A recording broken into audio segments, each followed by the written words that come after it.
APSRTC JAC మూడో దశ ఉద్యమ కార్యాచరణను ప్రకటించింది. ప్రైవేట్ ఆధ్వర్యంలో ఈ బస్సుల నిర్వహణకి వ్యతిరేకంగా పోరాటాన్ని మరింత ఉధృతం చేయాలి అని నిర్ణయించుకున్నారు. ఆగస్టు 3న జిల్లా కలెక్టర్ల ద్వారా సీఎం చంద్రబాబుకి వినతి పత్రాలు అందించబోతున్నారు. ఉద్యోగుల సంతకాలతో సీఎంకు డిమాండ్ల సమర్పణ జరగబోతోంది.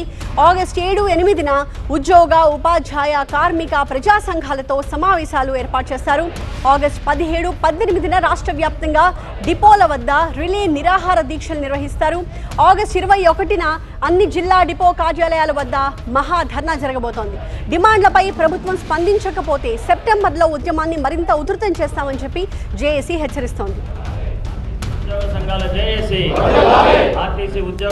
జేఏసీ విద్యుత్ బస్సులను ఆర్టీసీని నిర్వహించాలి.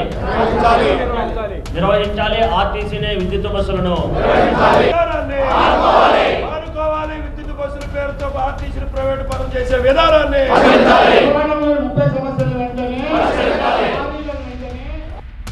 ఇవాళ ప్రభుత్వ పరంగా రావాల్సినటువంటి ఏ అయితే నిర్ణయాలు ఉన్నాయో మరి ప్రభుత్వ అధికారులు కానీ, మంత్రులు కానీ, స్వయంగా ముఖ్యమంత్రి గారు కానీ మరి దీని మీద చొరవ తీసుకుని పరిష్కారం చేస్తే కానీ ఈ సమస్య పరిష్కారం కానటువంటి పరిస్థితులు ఇవాళ చర్చించడం జరిగింది.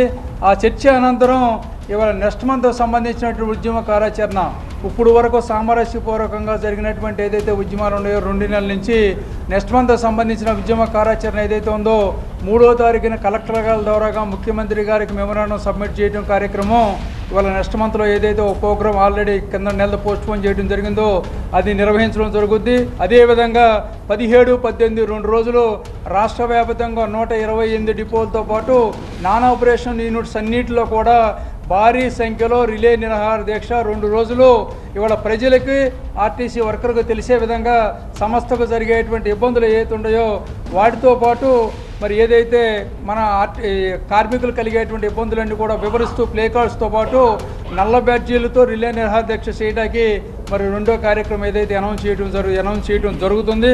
అదేవిధంగా 3వ దఫా కార్యక్రమం ఇవాళ రాష్ట్రంలో ఉన్నటువంటి 28 జిల్లాల అధికారులు ఏపీ పీటీడీ, డిపిటిఓ ఆఫీస్ ఏవైతే ఉన్నాయో మరి భారీ సంఖ్యలో మహాధర్నా కార్యక్రమం ద్వారాగా డిపిటిఓ ఆఫీస్ ముట్టడి కార్యక్రమానికి 28వ తారీఖున ఏర్పాటు చేయాలని చెప్పి నిర్ణయం తీసుకోవడం జరిగింది.